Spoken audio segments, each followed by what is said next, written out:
लोग कुछ बेसिक बातें पढ़ रहे थे कंपनी के बारे में, और कल हमने पढ़ा अबाउट द 1% कंपनी कि भाई ऐसे तो कंपनी में आप किसी भी को उठा के मेंबर बना सकते हो। एक पब्लिक कंपनी, प्राइवेट कंपनी में एक आर्टिफिशियल पर्सन भी मेंबर बन सकता है, लेकिन ओपीसी में सिर्फ कौन मेंबर बनेगा? Natural person. वो भी कैसा होना चाहिए? Indian citizen. Public private company में तो फॉरेन सिटीजन्स भी शेयर होल्डर बन सकते हैं, there is no problem about it. फिर उसके बाद में जस्ट सेकेंड बात आती है कि वो पर्सन क्या इंडिया में रेसिडेंट है? भाई साहब, एक तो रेसिडेंट वर्ड जो है ना अपने आप में बड़ा कंफ्यूजिंग है। इनकम टैक्स एक्ट में रेसिडेंट की डेफिनेशन थोड़ी अलग दी हुई है, फेमा में रेसिडेंट की डेफिनेशन अलग है। तो भले ही उन एक्ट्स में बंदा रेसिडेंट हो या ना हो उससे कोई फर्क नहीं पड़ता है, लेकिन एज पर कंपनीज एक्ट उसको इंडिया में कितने दिन रहना चाहिए? 120 डेज। वो भी कब? लास्ट फाइनेंशियल ईयर में। मान लो आप 5 अप्रैल को एक कंपनी इनकॉर्पोरेट करने जाते हो, और वो भी कौन सी कंपनी? ओपीसी। आप, यू, ठीक है, अभी तो फरवरी चल रहा है। 5 अप्रैल को आप आरओसी के पास जाकर के क्या बोलते हो कि मुझे एक ओपीसी बनानी है। आरओसी पूछेगा कि क्या तू पिछले फाइनेंशियल ईयर में 120 दिन इंडिया में रहा था? तो आप बोलो भाई साहब पूरे 365 दिन रहा था, बल्कि मैं जब से पैदा हुआ हूं मम्मी पापा मुझे विदेश घुमाने ही नहीं ले गए, यहीं इसी धरती के ऊपर हूं मैं, यहीं का बोझ बढ़ा रहा हूं। I am very much resident, highly resident. मेरे से ज्यादा रेसिडेंट तो मोदी जी मुझसे कम रेसिडेंट हैं, क्योंकि वो आधे समय विदेश में रहते हैं। मैं तो आज तक एक बार भी नहीं गया, मेरे पासपोर्ट पे वीजा ही नहीं है। ओ सॉरी, मेरे पास तो पासपोर्ट ही नहीं है। हाईली रेसिडेंट हो गए यार आप तो। पर देखो ध्यान दो, वो घुमा सकते हैं इसके ऊपर की स्टडी बना करके। वो बोलेंगे कि फाइनेंशियल ईयर, अब देखो जरा एग्जैक्ट अगर लॉ की लैंग्वेज में पढ़ के सुनाऊं इसको लेकर के, ओपीसी ना कौन सा सेक्शन है वो तो मैंने आपको बताया नहीं। 262, I B C D F I J K L M N O P, हाँ हाँ 262 होगा, यूर राइट। आपको याद है फाउंडेशन में पढ़ा था वो अभी तक? अरे वाह, थैंक यू। नंबर भी याद है? नंबर याद करे थे क्या फाउंडेशन में? Section 2 clause 62।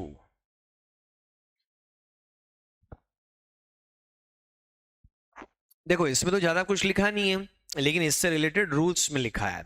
मैं आपको पढ़ के सुनाता हूं 262 में क्या लिखा है। 1% company means a company which has only 1 person as a member, full stop. Definition क्या हो गई यहां पर? खत्म। तो इसका मतलब यहां पे हमको ज्यादा कुछ मिलने वाला नहीं है। हम कहाँ चलते हैं? रूल्स में। चलो आज मैं आपको ना बेयर एक्ट और बेयर रूल से कुछ चीजें बताता हूं, ताकि आपको उसके बारे में भी कुछ समझ डेवलप हो।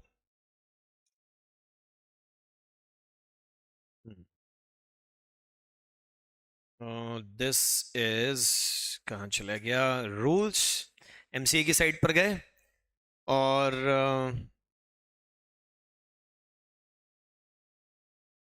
वहां पर हम ढूंढ रहे हैं रूल्स।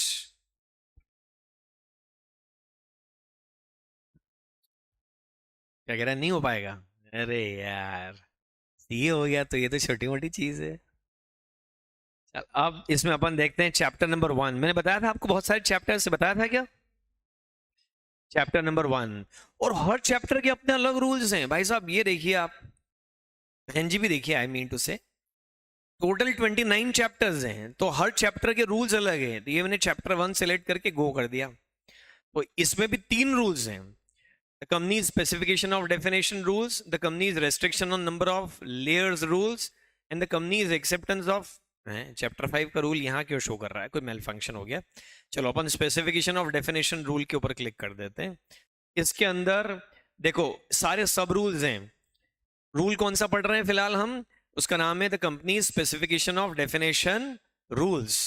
ये देखो ये लिखा है the company specification of definition rules 2014। ये क्या बता रहा है कि रूल कब बन गया था? ये ईयर 2014 में बन गया था। ओके, अब इसमें सब रूल नंबर 1 का नाम क्या है? पढ़ो। आगे देखो definition, company is not to be considered as listed related party, list list of relatives. या ये अटक गया।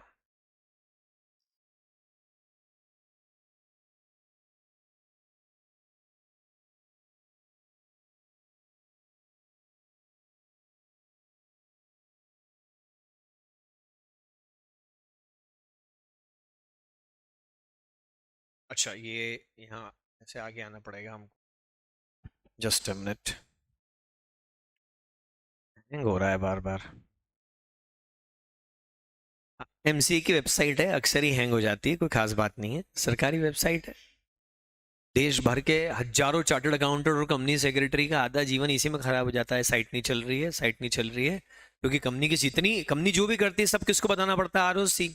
वो फाइलिंग कंपनी खुद तो करती नहीं, किसको बोलती है, सीएसीएस को बोलती है। तो सीएसीएस बैठ करके यही काम कर रहे हैं, साइट नहीं चल रही है।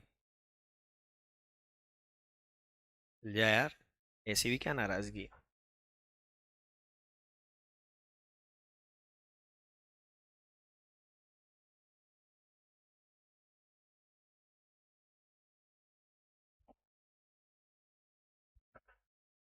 चलो ठीक है, इसको मैं बाद में दिखा दूंगा। आई वॉज जस्ट थिंकिंग कि हम थोड़ा सा एक्चुअल बेयर एक्ट से भी पढ़े हैं, बट अनफॉर्चुनेटली वो अभी नहीं चल पा रहा है। कोई बात नहीं, हम अभी नोट्स में से देखते हैं। ये देखो, नोट्स में जब आप पढ़ेंगे तो यहाँ पे आपको ये लिखा हुआ मिलेगा, for the purpose of this rule the term resident in India means a person who has stayed in India for a period of, what do you mean by not less than 120? तो exact 120 में चलेगा क्या? मैं ठीक 120 दिन India में रहा, क्या मैं ओपीसी बना सकता हूं? और 121 दिन इंडिया में रहा तो फिर तो बना ही सकता हूं मैं। पर 120 दिन कहां, पैदा होने के बाद से नहीं, ड्यूरिंग द एग्जाम में आती है केस स्टडी। अभी तो क्या है, रूल सामने के सामने रखा है तो आप फटाफट केस स्टडी सॉल्व कर दोगे, लेकिन यही 8 दिन बाद पूछूंगा तो कुछ नहीं बता पाओगे। आज तारीख है, बता दो क्या तारीख है? 15 फरवरी। अच्छा अच्छा, कैसे बोल सकते हो, कल ही तो 14 फरवरी गया है।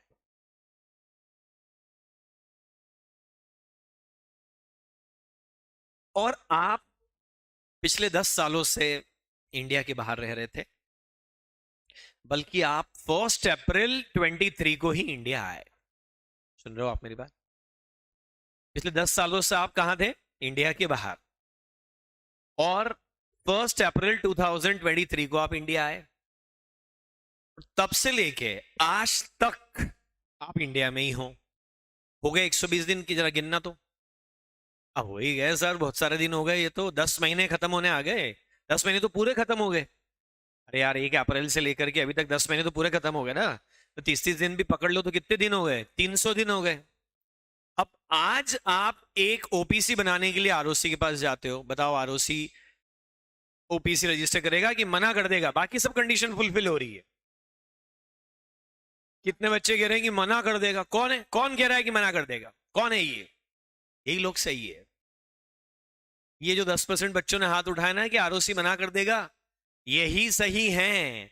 क्योंकि यहां लिखा है इमीडिएटली प्रिसीडिंग 1 फाइनेंशियल ईयर। जिस साल में आप खड़े हो वो साल नहीं गिनना है, उसका पिछला वाला देखना है। सर तो मैं केस को उल्टा कर दूं कि मैं 1 अप्रैल 2022 से लेकर के 31 मार्च 2023 तक इंडिया में ही था, पूरा का पूरा फाइनेंशियल ईयर 365 दिन। और मैं 1 अप्रैल 2023 से दुबई चला गया हूं, और आज भी मैं दुबई ही हूं। और वहीं से बैठे बैठे मैं इधर डॉक्यूमेंट आ करके आया 3 दिन के लिए डॉक्यूमेंट साइन करने, या वहीं से साइन कर रहा हूं। चलो अब बताओ मुझे, क्या आप ओबीसी बना सकते हो? पर सर मैं तो अभी तो पिछले 300 दिन से तो दुबई हूं। होगा, पर पिछले फाइनेंशियल ईयर में तो तू इंडिया में था। और ध्यान रखना, जैसे ये फाइनेंशियल ईयर खत्म हो जाएगा और फिर अगला फाइनेंशियल ईयर चालू होगा, तब ये टेस्ट फिर अप्लाई करेंगे। ये टेस्ट सिर्फ कंपनी बनाते समय पर अप्लाई नहीं करते हैं, ये हमेशा चेक की जाती है। हर साल का एंड हो जाने पे देखेंगे इस साल में तू 120 दिन था कि नहीं था। तो सॉरी, इस साल में तो नहीं था 120 दिन, छोड़ ओपीसी। या तो इसका शेयर बेच दे या वाइंडिंग अप कर दे, जो करना है कर, या फिर इंडिया रहे, कंडीशन तो फुलफिल करनी पड़ेगी। केस स्टडी छोटी छोटी बातों पे आ जाएगी, 120 दिन पे आ जाएगी, हो सकता है आपको 180 दिन याद रह जाए, 182 दिन, क्योंकि इनकम टैक्स में वही बताया है। फैमा में भी वैसे ही कुछ बताया, तो हो सकता है एग्जाम में आपको वो याद आ जाए, क्योंकि इनकम टैक्स भी आपके सिलेबस में और फैमा भी आपके सिलेबस में, और दोनों में रेसिडेंट की डेफिनेशन अलग दी है। तो एक तो आपको 120 दिन याद आने चाहिए एग्जाम में, दूसरा नॉट लेस देन आने चाहिए याद। अगर वो बोले कि बंदा 121 दिन नहीं रह पाया था, 120 दिन ही रहा था, और इसलिए आरओसी मना कर रहा है कि you should have lived here for more than 120 days, आपको भी एग्जाम में याद आएगा हाँ हाँ 120 थे तो ज्यादा ही रहना चाहिए। यहाँ क्या बोला है? Not less then. Not less then में इक्वल टू भी शामिल होता है। क्या आप बात समझ गए? मतलब एग्जाम में केस स्टडी इसके ऊपर आ सकती है कि वो रेसिडेंट इन इंडिया है, एग्जाम में केस स्टडी इसके ऊपर आ सकती है,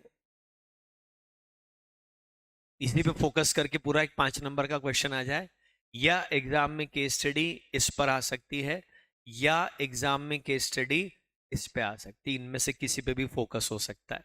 ये सिर्फ एक पॉइंट है ओपीसी का, ऐसे ढेर सारे पॉइंट है। तो सर क्या ये सारे पॉइंट हमको रटने पड़ेंगे? यस। आपको याद होना चाहिए नॉट लेस देन, आपको रटा होना चाहिए 120, आपको रटा होना चाहिए इमीडिएटली प्रिसीडिंग फाइनेंशियल ईयर। ये 3 मुद्दे रटे होने चाहिए, बाकी ये सेंटेंस आपको याद है नहीं है, इस बात से कोई फर्क नहीं पड़ता है। सेंटेंस तो आप अपने हिसाब से बना देना, थोड़ा टूटा फूटा भी होगा तो भी चल जाएगा। He must have lived in this country India for 120 days और more days in the last 1 financial year, चलेगा। वॉकेबलरी, ग्रामर सब चला लेंगे, पर मुद्दा नहीं भटकना चाहिए। Not less than 120 immediately preceding financial year. Are you getting the point? अच्छा, इसने बोला he must be a citizen of India, person who is an Indian citizen. मान लो मैं इंडियन सिटीजन होने के साथ साथ यूके सिटीजन भी हूं, सपोज ड्यूअल सिटीजनशिप अलाउड है, क्या मैं ओपीसी बना सकता हूं? हाँ, इसमें थोड़ी बोला दूसरे देश का नागरिक नहीं होना चाहिए, इसमें बोला है भारत का नागरिक होना चाहिए। ओके, चलो अब अपन आते हैं आगे। ये जब चलेगा तब इसको बता दूंगा, सारी साइड है चल जाती, कभी नहीं भी चलती। फिर अगली कंडीशन हम लोगों ने कल क्या पढ़ ली है कि he should be adult. Minor OPC नहीं बना सकता भाई साहब। Sir what do you mean by minor? वही 18 साल सर। मैं हाँ, कितने माइनर से जरा हाथ उठाएंगे यहाँ? 1 2 3 4 5 6 7 छोटे छोटे प्यारे प्यारे बच्चे आ गए, देखो। क्या नाम है आपका? हिमांशी। आपका? हिमांशी। हिमांशी या संजना, क्या कब बर्थडे कब आ रहा है आपका? 18th 25 जुलाई को आने वाला है ना, मतलब अभी आप कोई 17 साल 6-7 महीने के तो हो गए, ठीक है ना? तो 17 साल मान लो आपकी उम्र है, 17 साल 11 महीने 15 दिन। बताओ क्या आज आप जाके ओपीसी बना सकते हैं? 15 दिन बाद आपका 18th बर्थडे आने वाला है, क्या आज ओपीसी बना सकते हैं? और बर्थडे निकल गया उसके अगले दिन क्या ओपीसी बना सकते हैं? आरओसी को जाके एक लपड़ मार दो कि ना तू क्या समझ रहा है, 15 दिन पहले मेरे पास अक्ल नहीं थी। और कल सेंटा क्लॉज रात को आया, जादू आया रात को और सिर पर हाथ फेर के, ले बेटा अक्कल ही अक्कल आज से। सर ये क्या घोटाला है कि जब मैं 17 साल 11 महीने 29 दिन का हूं तो मैं बेअक्ला हूं, और जैसे ही एक दिन निकला और ये मेरे को बड़ा अक्लमंद समझ रहे हैं कि अब तो तू बहुत समझदार हो गया, एडल्ट हो गया, तेरे में दिमाग आ गया। देखो ऐसा नहीं है, उनको कोई ना कोई कट ऑफ तो रखना ही है। आप चाहे जो कट ऑफ रख लो, आप 15 साल रख लो चाहे 25 साल रख लो, ये प्रॉब्लम तो हमेशा ही आएगी कि एक पीरियड ऐसा आएगा कि आप कहेंगे इसके पहले अकल नहीं थी और इसके बाद आ गई, व्हाटएवर, मगर लॉ तो ऐसा ही है। छोटे बच्चे, एक बात बताओ, ओपीसी छोड़ो, क्या एक पब्लिक कंपनी का कोई माइनर शेयर होल्डर बन सकता है? पब्लिक कंपनी, प्राइवेट कंपनी बन सकता है? नहीं बन सकता है? बन सकता है, लेकिन कंपनी को एक समझदारी रखनी चाहिए कि माइनर को सिर्फ फुल्ली पेड, लॉ नहीं बोल रहा है कि उसको सिर्फ फुल्ली पेड शेयर दो, लेकिन कंपनी को खुद को ये समझदारी रखनी पड़ेगी कि उसको शेयर कैसा दो, फुल्ली पेड, तो कि उससे फिर बाद में हम कॉल रिकवर नहीं कर सकते। मान लो हमने माइनर को पार्टली पेड शेयर दे दिया, ओपीसी की तो बात ही नहीं कर रहे क्योंकि उसमें तो बन ही नहीं सकता, एक पब्लिक या प्राइवेट कंपनी की बात कर रहे हैं। माइनर को हमने एक पार्टली पेड शेयर दे दिया और उससे हमने कॉल करा और उसने पेमेंट कर दिया कॉल का, माइनर ने। क्या माइनर जेल जाएगा? क्या माइनर अपनी लाइबिलिटी चाहे तो पे कर सकता है? Why not? आप इन्फोर्स नहीं कर सकते हो, पर वो वॉलेंटरीली तो कर सकता। सर अगर किसी फॉरेनर को इंडिया में ओपीसी बनाना है तो इंडियन सिटीजनशिप कैसे मिलेगी? अरे ये बंदा नेक्स्ट लेवल पे चला गया मेरे भाई विनल। सिटीजनशिप वो खाली ओपीसी बनाने के लिए लेगा? अरे वो बहुत सारे दूसरे रास्ते हैं, उसको ओपीसी बनाना है तो वो किसी और भरोसेमंद व्यक्ति के नाम पे बना दे या प्राइवेट कंपनी बना ले ना। ओपीसी क्यों बनाना है? प्राइवेट कंपनी बना ले, उसमें 99.99% शेयर अपने पास रख ले और 0.01% शेयर जो एक इंडियन सिटीजन को दे दे, बल्कि दो फॉरेन सिटीजन मिलके इंडिया में एक प्राइवेट कंपनी बना ले। चलो हटाओ। सर क्या बोल गए आप? नो में बह गया आप। क्या मैं सही बोला? क्या दो फॉरेन सिटीजन मिलके एक प्राइवेट कंपनी इंडिया में बना सकते हैं? सर मेरे को दूसरे फॉरेनर पे भरोसा नहीं है, मतलब दूसरे मेरे दोस्त पे। अरे तो 99.99% शेयर तू रख ले, 1% शेयर उसको दे दे, 0.01% बना ले। ओपीसी बनाने की क्या जरूरत है ऑल द वे? उसके लिए तू इंडिया की सिटीजनशिप लेने आएगा, वो भी अमेरिका की छोड़ के, जिस अमेरिकन सिटीजनशिप के लिए लोग मरे जा रहे हैं। मत करो ऐसा। नेक्स्ट। आप सिर्फ एक ही ओपीसी के मेंबर बन सकते हो, याद है ना आपको ये बात? कितने? One. Sir can I float 5 OPC? एक में अपन किराना दुकान चलाएंगे, एक में कंस्ट्रक्शन का काम करेंगे, एक में सॉफ्टवेयर का करेंगे। नहीं नहीं नहीं नहीं, तू सिर्फ कितनी ओपीसी का मेंबर बन सकता है? एक। सर क्या मैं अभी 2 मिनट के इसको हटा देते हैं। आप एक ओपीसी के मेंबर भी बन सकते हो। अच्छा सर क्या मैं एक ओपीसी का नॉमिनी बन सकता हूं? हाँ। सर क्या मैं 2 ओपीसी का नॉमिनी बन सकता हूं? ना। सर क्या मैं एक ओपीसी का मेंबर और एक दूसरी ओपीसी का नॉमिनी बन सकता हूं? हाँ। एक हमारे चाचा जी हैं दूर के, और उन्होंने मुझे नॉमिनी बना दिया, और एक मेरी अपनी ओपीसी है। हो सकता है, लेकिन अगर कल को उन दूर के चाचा जी की डेथ हो गई तो आप उस कंपनी के पास के मेंबर बन जाओगे। तो सर फिर तो मैं दो दो ओपीसी का मेंबर हो जाऊंगा, फिर वो तो वायलेशन ऑफ लॉ है। आपको 180 डेज का टाइम देंगे कि इनमें से कोई एक ओपीसी छोड़ दो। सर मैं ओपीसी छोड़ दूंगा तो ओपीसी लावारिस हो जाएगी। नहीं नहीं, तू अपना शेयर बेच देना, कोई और मेंबर बन जाएगा।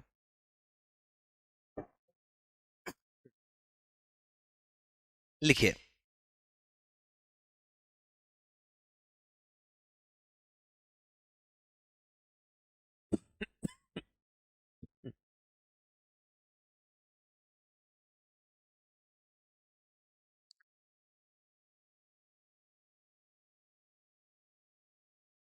सर ये लोग ओपीसी बनाते भी हैं, खाली लिखा ही लिखा है।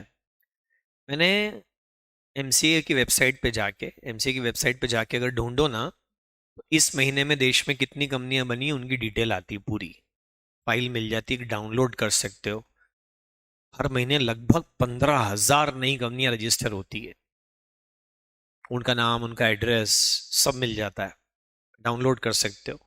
मैंने पिछले 8 साल के ऐसी मंथली फाइल्स डाउनलोड करी, उन सब की फॉर्मेटिंग चेंज करके एक जैसा करा, उन सबको मर्ज करा, इतनी भारी एक्सेल फाइल बन गई कि वो खुलती तो लैपटॉप हैंग हो जाता है। 10 लाख कंपनियों का डेटा मेरे पास मेरे लैपटॉप में है, जो पिछले 8 साल में बनी है। फिर मैंने उन सबको अच्छी एक्सेल टेबल में जमाया और फिर उससे एक पिवोट टेबल बनाई। बहुत लंबा मेहनत का काम था। आपने सुना नहीं होगा, एक्सेल में एक फंक्शन होता है पिवोट टेबल, नहीं सुना? चलो छोड़ो। फिर मैंने एनालिसिस करा तो पाया कि जो 10 लाख कंपनियां पिछले 8 साल में बनी थी, उसमें लगभग 50,000 ओपीसीज थी। अभी तो मुझे यही याद है, हो सकता है मैं गलत भी हूँ, जब खोल के दिखाऊंगा फाइल तो बताऊंगा।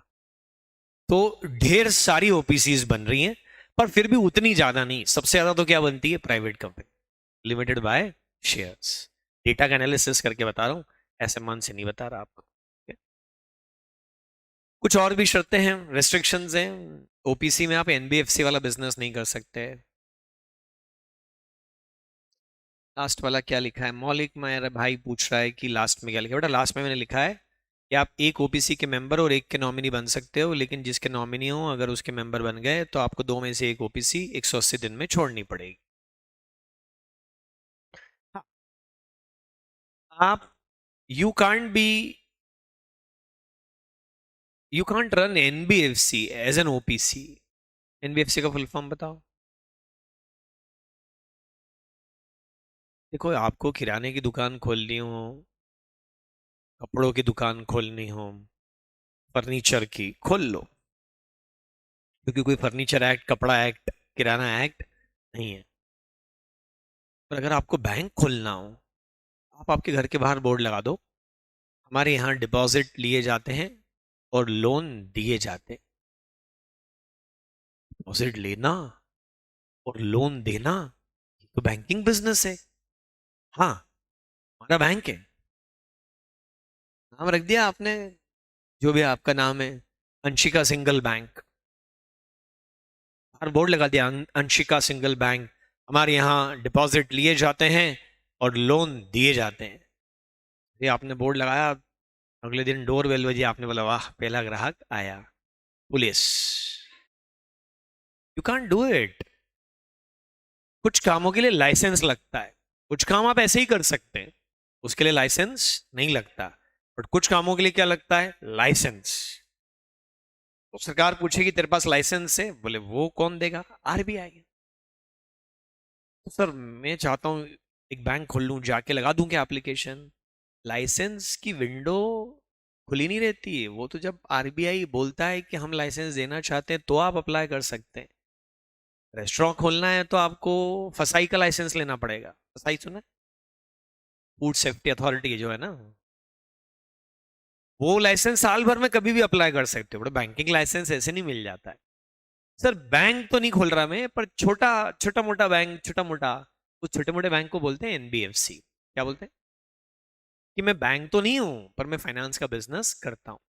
Non banking finance company. Sir कोई एग्जांपल? बजाज फाइनेंस बहुत बड़ी कंपनी है। आई हेट इट, क्योंकि वो लोग रोज मुझे दो फोन करते हैं, लोन ले लो। हर बार नंबर ब्लॉक कर देता हूं मैं, हर बार नए नंबर से करते हैं। पूरे हिंदुस्तान के चार्टर्ड अकाउंटेंट्स के डायरेक्टर लेकर के बैठे हैं और रोज सबको फोन लगाते हैं, कोल्ड कॉल करते हैं।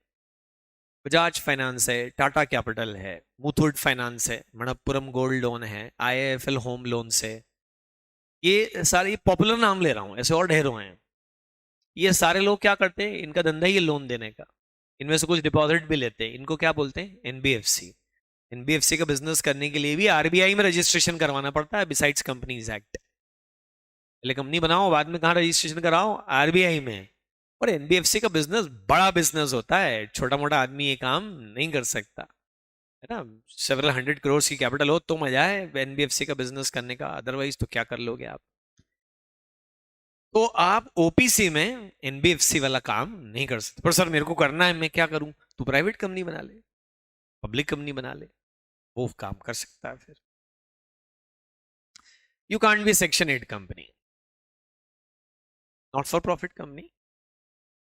वो तो प्राइवेट या पब्लिक कंपनी बनानी पड़ेगी। ओपीसी में आप सेक्शन 8 का लाइसेंस नहीं ला सकते, इट इज डिसअलाउड। सर ऐसा लिखा है क्या कंपनीज एक्ट में? मैं सिर्फ वही पढ़ाऊंगा जो कंपनीज एक्ट में लिखा है। मेरे मन से कुछ भी नहीं पढ़ा सकता, मुझे लिबर्टी नहीं है ये। जो मैं बोल रहा हूं, जो लिखा है स्लाइड पर, वो सब एक्ट में या रूल्स में लिखा हुआ है, एवरी सिंगल थिंग।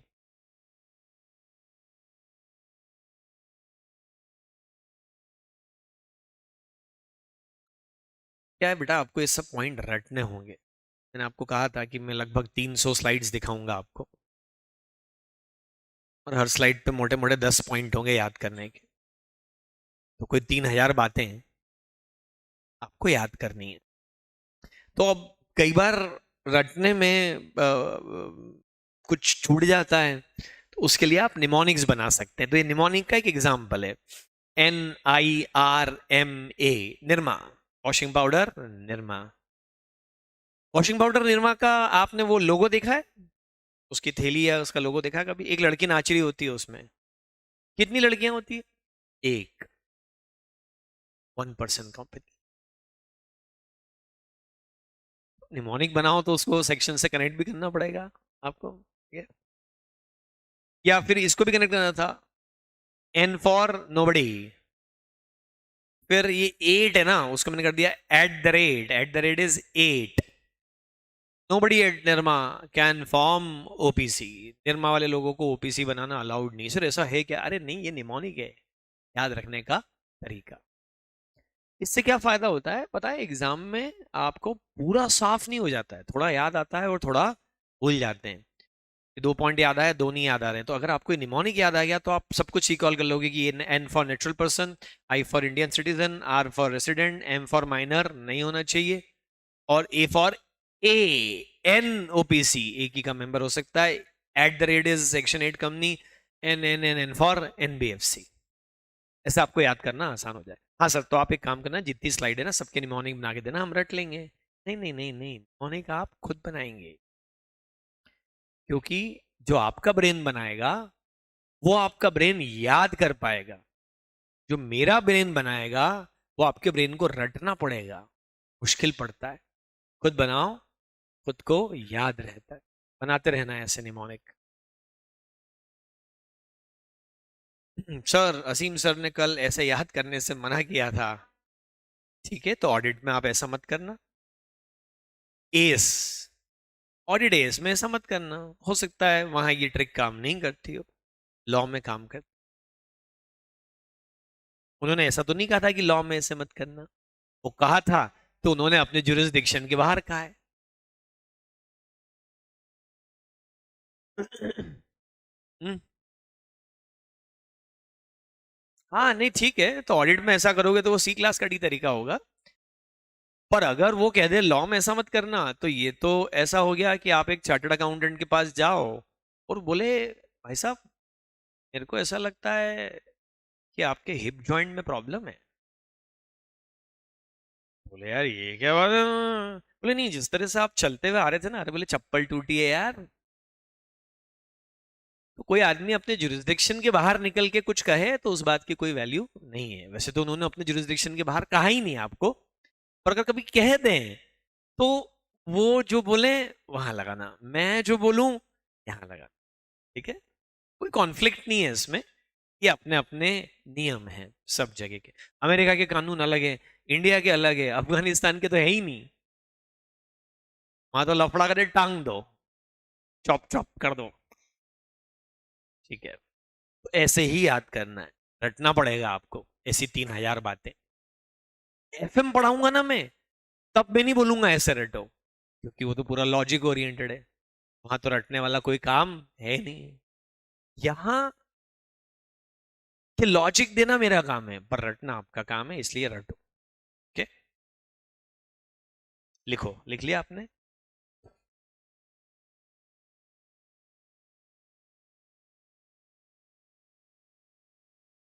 और हम रटें ये बात तो अच्छी नहीं लगती है। ओह, आप गलत कोर्स में आ गए। सर मुझे रटना पसंद नहीं है, आई गो प्योरली लॉजिकल। ओ, आईआईटी करना था। इतने लॉजिक पसंद है तो गलत कोर्स क्यों चुना फिर? 600 नंबर में से 400 नंबर तो रटना ही है आपको, ये मान के चलो। हार्डली 200 नंबर पे लॉजिक काम करेंगे आपके। चलो आओ आगे। तो और वो जो रोड साइड लोन बेचते हैं सुधांशु, क्या कह रहा है तू?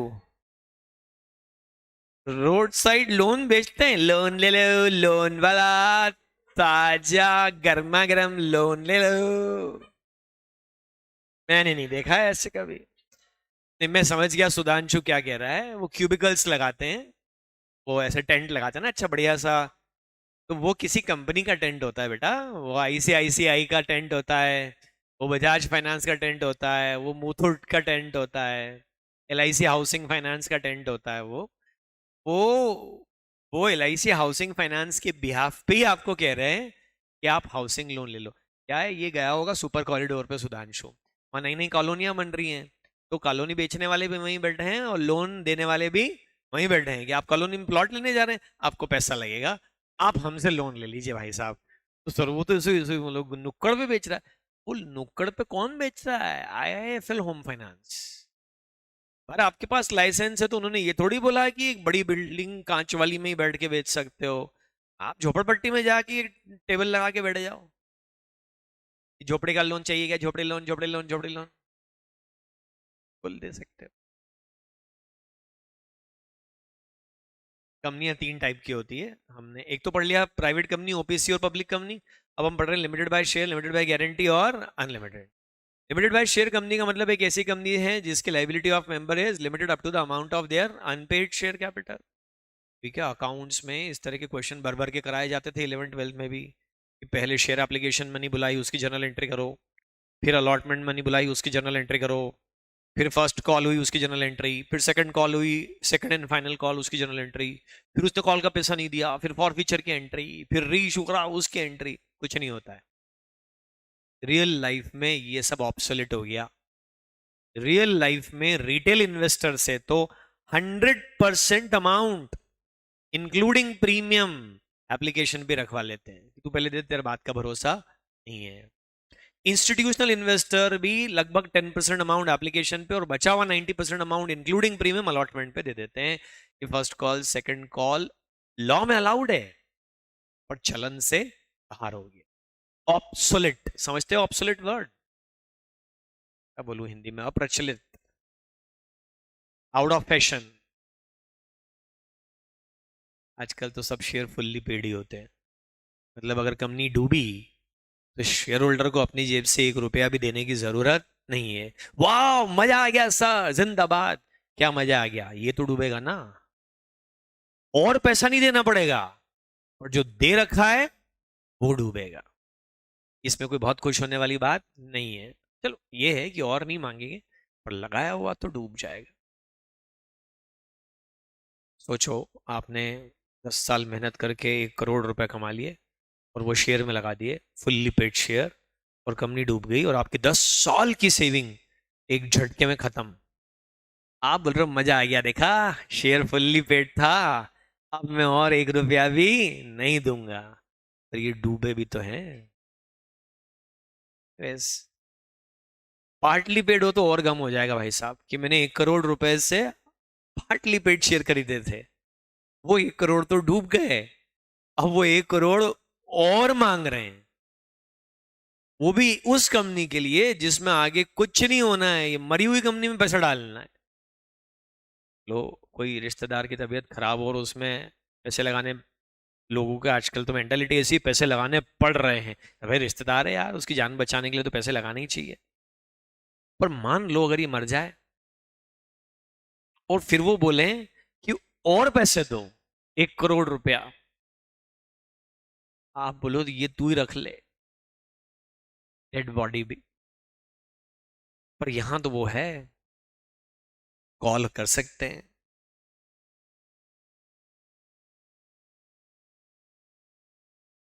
मजे की बात ये है कि कॉल, ऐसा नहीं कि कंपनी बंद होगी पैसे कम पड़ेंगे तो ही कर पाएंगे, अच्छी खासी चल रही है कंपनी, प्रॉफिट कमा रही है, और एक दिन आपके घर कॉल नोटिस आ जाए कि अरे आपका शेयर पार्टली पेड है, 10 में से 5 रुपए और दे दो। बोलो ये क्या है, ना तो कंपनी बंद हुई है ना असेट इनसफिशिएंट है, अभी क्यों पैसे बुला रहे हो? बोर्ड ऑफ डायरेक्टर्स का डिस्क्रिशन है ये, वो जब चाहें तब पैसे बुला सकते। समझ रहे हो आप? कब कॉल कर सकती है company? Any time during the life of company. अच्छा एक बात बताओ, क्या वाइंडिंग अप पे कॉल करना जरूरी है? लाइफ में तो करा नहीं, अब कंपनी वाइंडिंग अप पे चली गई, कॉल करना जरूरी है? अरे ऑनलाइन वालों कुछ हाँ नहीं तो कर दो, सो गए क्या?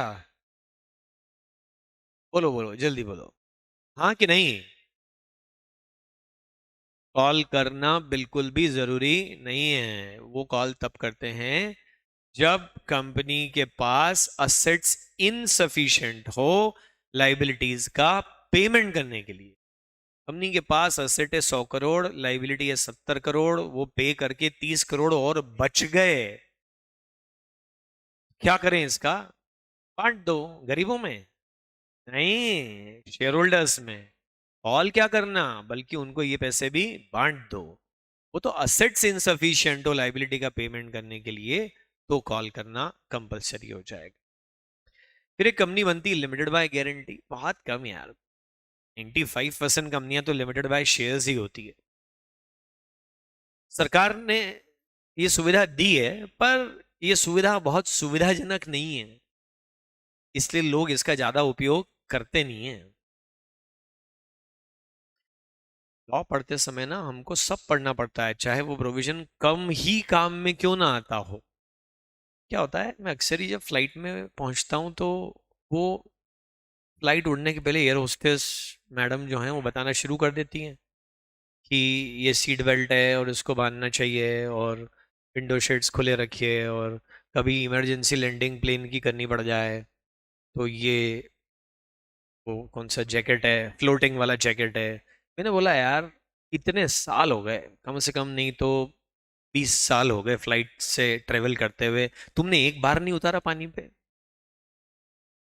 ना। इन 20 साल में एक बार भी ऑक्सीजन मास्क नीचे गिरा केबिन में? हवा का दबाव कम होने पे ऑक्सीजन मास्क अपने आप नीचे आ जाएंगे? आए नहीं। I am so curious to check it. Seat belt बांध के रखो, अरे एक टर्बुलेंस नहीं आया जिसमें सीट बेल्ट का झटका लगाओ कि अच्छा हुआ बंधा हुआ था? फालतू। भाई साहब, वो भले ही 1 लाख में एक बार हो जाए, भगवान न करे ऐसा हो, टचवुड।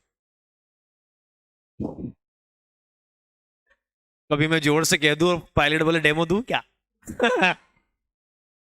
मत दे भाई। 1 लाख में एक बार भी ऐसा हो ना, वो भी वो इंस्ट्रक्शन सारी फॉलो करनी चाहिए, क्योंकि जब एक बार वो ऐसा होगा तब आपके पास उतना टाइम नहीं होगा कि अब बांध लूं बेल्ट। अभी अमेरिका में एक एयरलाइन का ना दरवाजा खुल गया चलते चलते। अब सोचो, उस कोने वाली सीट पर अगर कोई बंदा बिना सीट बेल्ट के बैठा होता तो अंदर एयर प्रेशर कम होता है और बाहर ज्यादा, तो सिंपल फिजिक्स ये कि वो फट से बाहर उड़ जाएगा वो।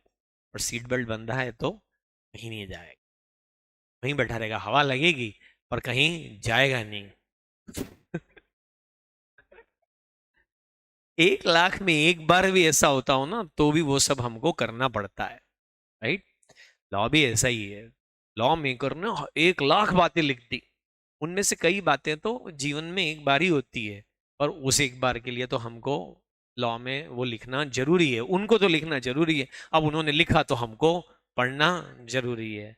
क्योंकि पेपर सिटर कई बार ऐसे खुन्नस खाए हुए आते हैं, वो ढूंढ ढूंढ के ऐसे प्रोविजन पूछते हैं जो कम काम में आते हैं। ये वाला अक्सर ही नहीं पूछा जाता है और काम नहीं आता है, चलो आओ इससे क्वेश्चन बना देते। ऐसे लोग हैं, बेकार लोग। क्या लिमिटेड बाय गारंटी कमी बनती है कंपनियां, पर पता होना चाहिए liability of members is limited. Thank God मेरी लाइबिलिटी लिमिटेड है, ये लोग मेरे घर से पैसा उठा के नहीं ले जाएंगे। कितनी है मेरी liability? Up to the amount of guarantee specified in memorandum of association. अच्छा, मैंने गारंटी दी है? हाँ सर, आपकी कसम, मैंने कोई गारंटी नहीं दी है, मैंने कोई कागज साइन नहीं करा है बेटा। तूने एक कागज साइन करा है जिसका नाम है मेंबरशिप फॉर्म।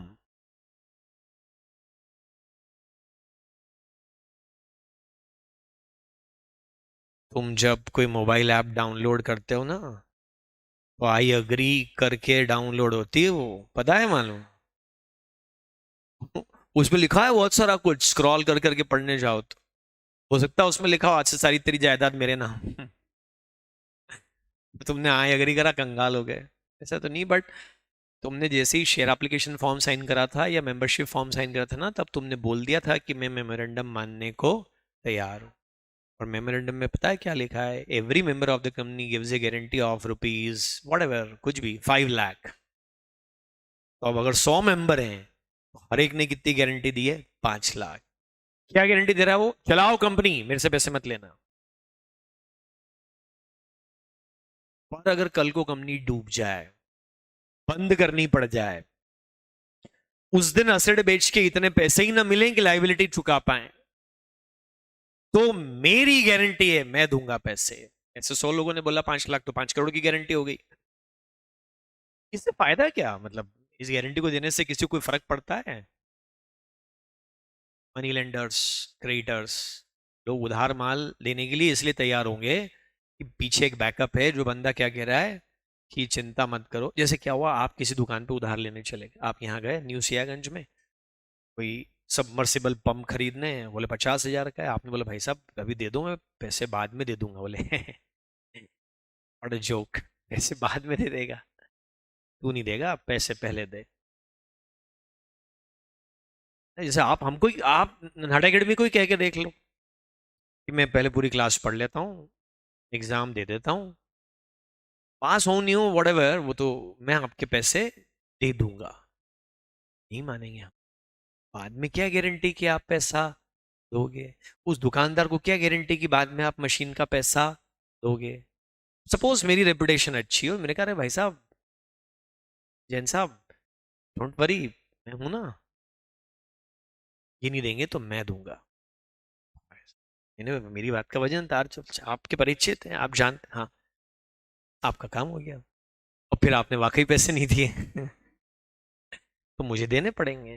तो गारंटी इसी बात की है कि कल को पैसे कम पड़ गए, जैसे ही गारंटी होगी तो creditors, money lenders, other people dealing with the company, they will have a faith कि भाई हमारा पैसा डूबेगा नहीं, इसीलिए तो वो लोन देंगे, उधार माल देंगे, डील करेंगे कंपनी के साथ में। ये गारंटी आपकी है, पर ये गारंटी कंपनी की लाइफ टाइम में कॉल नहीं हो सकती। This can be called only at the time of winding up, that too if the assets are insufficient to make payment of liabilities.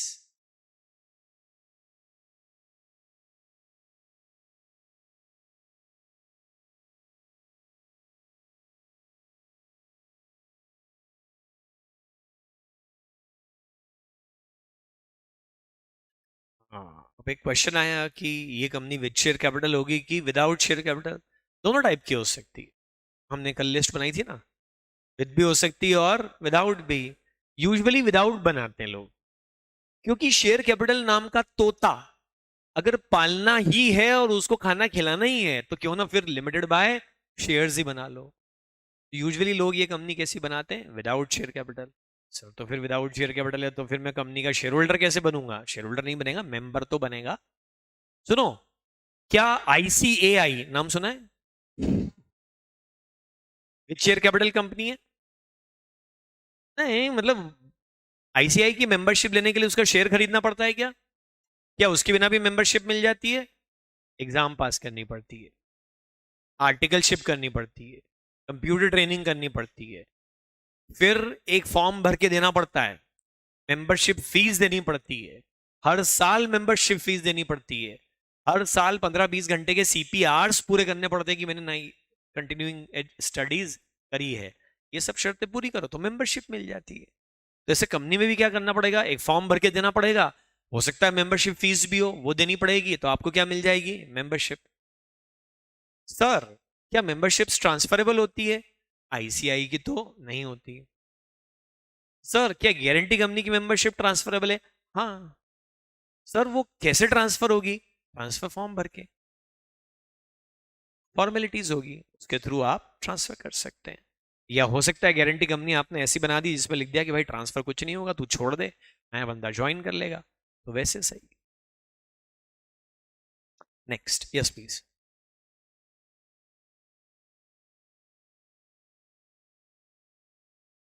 हाँ सर, मैं कंपनी छोड़ दूंगा तो क्या am I still liable? No. आपने एक सेक्शन 13 वाली बात मुझसे आज पूछ ली, बता देता हूँ कि गारंटी कंपनी। सर तो फिर मेरे को एक आइडिया आया, कंपनी डूबती हुई दिखे तो मैं सबसे पहले कूद के बाहर हो जाऊं। सब लोग रिजाइन कर दो, रिजाइन रिजाइन रिजाइन, कंपनी अकेली रह गई, वो गई धार, अरे वाह, मजा आ गया। उसमें एक लिस्ट बी कॉन्ट्रीब्यूटरीज का कॉन्सेप्ट है कि अगर एक कंपनी वाइंडिंग अप में चलेगी और उसके एग्जिस्टिंग मेंबर से पैसा मांगा जाए और वो दे दे तो वेल एंड गुड, अगर वो न दे पाए तो पिछले 1 साल में जिन लोगों ने कंपनी छोड़ी है वो सब उनकी गारंटी के अमाउंट के लिए लायबल है, लेकिन वो जिस दिन उन्होंने कंपनी छोड़ी है उस दिन तक के डेट के लिए लायबल है। कि कंपनी छोड़ देने के बाद कोई लोन लिया गया था उसके लिए वो लायबल नहीं, लेकिन जब तक वो कंपनी में थे तब तक जितने भी लोन ले लिए गए थे उस सब के लिए वो लायबल हैं। अगर बचे हुए लोग पैसे ना दे पाए तो उसको बोलते हैं list B contributories. List A जो वाइंडिंग अप के समय शेयर होल्डर है उनसे पैसा मांगेंगे, वो ना दे पाए तो फिर लिस्ट बी पर बात आएगी 1 साल तक। हाँ, कंपनी छोड़ देने के 1 साल बाद कंपनी डूब जाए फिर आप लायबल नहीं है। सर तो एक मुझे अच्छा आइडिया आया, मैं कंपनी छोड़ दूंगा उसके 1 साल बाद। अरे इतनी प्लानिंग नहीं कर सकते। जैसे इंश्योरेंस पॉलिसी में, डू यू नो कि लाइफ इंश्योरेंस पॉलिसी में सुसाइड भी कवर्ड है। आप लाइफ पॉलिसी लो, सुसाइड कर लो। वाओ सर, मैं ना 100 करोड़ का इंश्योरेंस कराऊंगा और सुसाइड कर लूंगा, जीते जी तो मैं अपने घर का लोग किसी काम का था नहीं, मर के उनको करोड़पति बना दूंगा। दो बातें, तेरे को 100 करोड़ का इंश्योरेंस कोई देगा नहीं। जैसे तू जाके बोलेगा भैया 100 करोड़ का इंश्योरेंस दे दो, तो वो हंसेगा। फिर तेरे को एक जगह लेके जाएगा, एक कमरे में जहाँ एक कांच लगा होगा, फिर वो बोलेगा शक्ल देखी है, 100 करोड़ के लायक तो तू नहीं है। अरे भैया तो 1 करोड़ का ही कर दो, 1 करोड़, 1 करोड़। बोले चल ठीक है कर देते हैं। और भैया मैं सुसाइड कर लूंगा। बोले 1 साल तक सुसाइड कवर्ड नहीं है पॉलिसी लेने के बाद। पॉलिसी लेने के बाद 1 साल तक सुसाइड करा तो क्लेम नहीं मिलेगा। तो भैया मैं 1 साल 1 दिन पे करूंगा। हाँ वो तू कर लेना। सर क्या स्कीम है ये तो। अच्छा वो आपने बताई भाई साहब, सुसाइड होता है हीट ऑफ द मोमेंट में। कोई भी 1 साल पहले से प्लान करके दुनिया में सुसाइड नहीं कर सकता। 5 मिनट भी डिले कर दो ना किसी को सुसाइड करने के पहले, बंदा एक फोन लगा लेना सिर्फ, दोस्त भाई दुनिया से मेरा विश्वास उड़ गया, मैं कूद रहा हूँ, बोले 5 मिनट रुक जा भाई। 5 मिनट रोक लिया तो उसका थॉट ही चला जाएगा उसके बाद। तो वैसे ही ना आपके दिमाग में ना कंपनीज एक्ट पढ़ते हुए बहुत प्लानिंग्स आएगी, but let me tell you life में वो सब नहीं पता है। आ जाओ आगे बढ़ते हैं। Unlimited company. यार मैं आपको एक बहुत अच्छा किस्सा सुनाता हूँ, सुनो पहले। हाँ क्या हुआ, मर्चेंट नेवी का एक एग्जाम, इंटरव्यू चल रहा था कि भाई वो शिप्स होते हैं ना, जहाज जिसमें सामान इधर उधर जाता है, उस पे नौकरी करने के लिए इंटरव्यू। तो आपके जैसा बंदा था, वो इंटरव्यू देने गया, बड़ा अच्छा, उसकी क्वालिफिकेशन अच्छी थी, इंटरव्यू भी अच्छा गया। इंटरव्यूअर ने बोला चलो इसको थोड़ा परेशान करते हैं। बोला अगर तुम कैप्टन हो और साउथ वाली साइड से एक तूफान आ जाए समंदर के बीचों बीच, तुम क्या करोगे। वेरी सिंपल, मैं साउथ वाले साइड में आई पुट एन एंकर, लंगर डाल दूंगा मैं। एंकर होते हैं शिप में जिससे शिप को स्टेबिलिटी मिलती है। गुड। बोले फिर अगर नॉर्थ से आ गया तूफान एक और तो क्या करोगे। बोले मैं एक एंकर नॉर्थ में डाल दूंगा। और बोले फीस से, तो बोले मैं उधर डाल दूंगा, एक वेस्ट से आया तो बोले उधर डाल दूंगा। इंटरव्यू ने बोला एक शिप में तू इतने एंकर लाएगा कहां से। बोले जहां से तू इतने तूफान लाया। तो अब जब जितना ये कंपनी लॉ चलता रहेगा ना, आप सब लोग अपनी अपनी समझ के हिसाब से अपनी कल्पनाओं के घोड़े दौड़ाओगे और मुझसे तरह तरह के सवाल पूछोगे। जहां जहां से तुम तूफान लाओगे वहां वहां से मैं एंकर लाऊंगा, और उसका वास्तविक जीवन से कोई लेना देना नहीं होगा। ठीक है। लाइफ में जैसी प्रॉब्लम्स आती है वो मैं आपसे अपनी तरफ से डिस्कस कर लूंगा, देखो ये प्रॉब्लम आती है और लॉ में इसका ये सोल्यूशन है। Unlimited company. सर बेवकूफ हैं, ऐसी कंपनी कोई बना ही क्यों रहा है, पागल गधे। अच्छी खासी खासियत है कंपनी की, लाइबिलिटी इज लिमिटेड, तो भी ये बेवकूफ अनलिमिटेड कंपनी बना रहे हैं। भाई साहब आप सोचो ना, अनलिमिटेड कंपनी बनाने का एक फायदा भी है, फेथ। जितनी आपकी इंडिविजुअली क्रेडिबिलिटी है, अनलिमिटेड कंपनी की भी उतनी ही क्रेडिबिलिटी हो जाएगी। जैसे मैंने अनलिमिटेड कंपनी बनाई, आपने बनाई, चलो, और आपके पास 50-100 करोड़ रुपए की वेल्थ है, तो जैसे ही आप अनलिमिटेड कंपनी के शेयर होल्डर बने, लोगों का इस अनलिमिटेड कंपनी में उतना ही ट्रस्ट, उतना ही विश्वास हो जाएगा जितना आप में है, क्योंकि लोगों को मालूम है कि आप अनलिमिटेड पैसा देने के लिए लायबल है। हाँ तो सर वही तो हम नहीं चाहते। प्रैक्टिकली स्पीकिंग, जितनी छोटी कंपनियां होती ना, उनके मेंबर्स की लाइबिलिटी अनलिमिटेड ही होती है। कुछ भी बोल देगा तू है, माइक पहन लिया तो मन में आएगा वो बोलेगा। प्रैक्टिकली सारी लिमिटेड बाय शेयर्स छोटी कंपनियों में मेंबर्स की लाइबिलिटी अनलिमिटेड होती है। कैसे।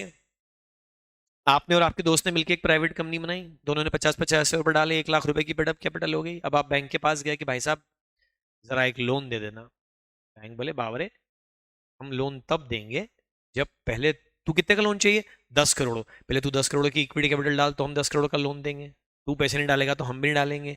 और जो हम 10 करोड़ का लोन देंगे उसमें हमको डायरेक्टर की पर्सनल गारंटी चाहिए, तुम दोनों की। तुम्हारी पर्सनल गारंटी के बिना तो हम लोन नहीं देंगे। आपने सुना अनिल धीरूभाई अंबानी ग्रुप पूरा डूब गया, खत्म हो गया, और अनिल भाई जेल जाते जाते बच्चे। पेपर में भी आया था कि मुकेश भाई ने थोड़ा सा उनको 100-200 करोड़ रुपए की मदद कर दी। 20 लाख करोड़ की कंपनी है ये मुकेश भाई की, उन्होंने थोड़ी मदद कर दी 200-400 करोड़ की इनडायरेक्टली, तो वो जेल जाते जाते बचे। मुझे एक बात बताओ कि अनिल अंबानी को तो दिक्कत में होना ही नहीं चाहिए, क्योंकि वो सारे उन कंपनियों के मेंबर हैं जो कि लिमिटेड बाय शेयर्स हैं, और उनके शेयर फुल्ली पेड है। उनको तो घर पे आराम से रिलैक्स होकर सोना चाहिए कि अरे मेरी कंपनियां डूब रही, कोई बात नहीं। ऐसा आप सारे बिजनेसेस में पर्सनल गारंटी तो रखवा ही लेते हैं। तू फाउंडर है, तू डायरेक्टर है, तू खास मेंबर है, तूने कंपनी बनाई, तू चलाएगा ना, दे गारंटी। तो प्रैक्टिकली तो लाइबिलिटी पूरी है। और छोटे मोटे शहर में अगर आपके कोई कंपनी हो और कोई क्रेडिटर पैसा मांगने आए और आप बोलो सुन मेरी लाइबिलिटी लिमिटेड है, मेरा शेयर फुल्ली पेड है, आप मुझसे गलत पैसा मांग रहे हैं, आपको कंपनी से मांगना चाहिए। वो पूछेगा कि कंपनी कहाँ है, अरे बोले नहीं वो तो ऑन पेपर है, आर्टिफिशियल पर्सन है। बोले वो लठ लेके आएगा और देगा सिर पे एक, बोले देख मेरे को लॉ समझता नहीं है, मैं तो मारूंगा, पहले लठ से मारूंगा, फिर चाकू, फिर बंदूक, तेरे को नहीं सर घर को मारूंगा तेरे। बोले भाई साहब ये इलीगल है। बोले हाँ यही यही करते हैं हम। बोल अब देगा कि नहीं पैसे। प्रैक्टिकली सारी छोटी कंपनियों में शेयर होल्डर्स की लाइबिलिटी कैसी है, अनलिमिटेड। बड़ी बड़ी कंपनियों में ऐसा नहीं होता है, जैसा मैं कह रहा हूँ, वहां आम शेयर होल्डर की लाइबिलिटी लिमिटेड ही होती है। तो जब आपको एक छोटी कंपनी चलानी है और प्रैक्टिकली हर आदमी गारंटी मांगता फिर रहा है आपसे, तो आप खुद ही कंपनी कैसी बना लो, अनलिमिटेड। हालांकि बहुत कम बनती ऐसी कंपनियां, पर बनती तो है। No limit on liability of members. अगर अनलिमिटेड का लिमिटेड में कन्वर्जन करना हो, वो सेक्शन 18 में हम आगे पढ़ने वाले हैं, पर आपने पूछा है तो मैं बता देता हूं। अनलिमिटेड से लिमिटेड में आप कन्वर्ट करोगे ना, तो वो प्रोस्पेक्टिव इफेक्ट से होगा कि आज के बाद जो लोन लेंगे उसके लिए हमारी लाइबिलिटी लिमिटेड है। पुराने लोन जब तक चुकते नहीं होते, वो लाइबिलिटी तो अनलिमिटेड ही रहेगी। फिर ओवर ए पीरियड पुराने चुका दोगे, फिर नए लोगे, उनके लिए लिमिटेड हो जाएगी। किसके जैसा? हाँ सर, ये तो फिर पार्टनरशिप हो गई, क्योंकि पार्टनरशिप में भी पार्टनर्स की लाइबिलिटी अनलिमिटेड है और अनलिमिटेड कंपनी में भी मेंबर की लाइबिलिटी अनलिमिटेड है। सो कंक्लूजन, अतः हम इस निष्कर्ष पर पहुंचते हैं कि unlimited company is just like a partnership firm. Wrong. Company की 6 कैरेक्टरिस्टिक पढ़ी हमने, उनमें से एक क्या थी, लिमिटेड लाइबिलिटी ऑफ मेंबर्स। भाई वो एक हट गई, बची 5 तो है ना। सेपरेट लीगल एंटिटी है, पार्टनरशिप फर्म से पैसा वसूल करना हो तो बैंक पार्टनर के ऊपर सीधे सू कर देगा, SUE कर सकता है। उसमें वर्ड आता है जॉइंटली एंड सेवरली, सुना है आपने? सेवरली मतलब हटा फर्म सीधे तेरे को मारूंगा, कर सकता है। अनलिमिटेड कंपनी में नहीं कर सकता, क्योंकि सेपरेट लीगल एंटिटी है। बैंक सू करेगा कंपनी पर, कंपनी इंटर्न सू करेगी मेंबर पर। एबिलिटी अनलिमिटेड है मगर सेवरली लायबल नहीं है, जॉइंटली लायबल, इंडिविजुअली लायबल नहीं है आप।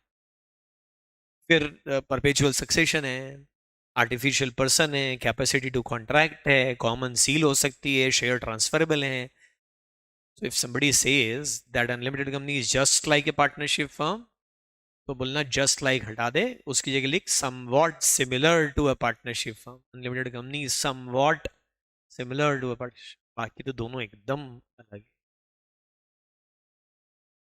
तो ये एक बात है। ओके, क्यों, बाय बाय।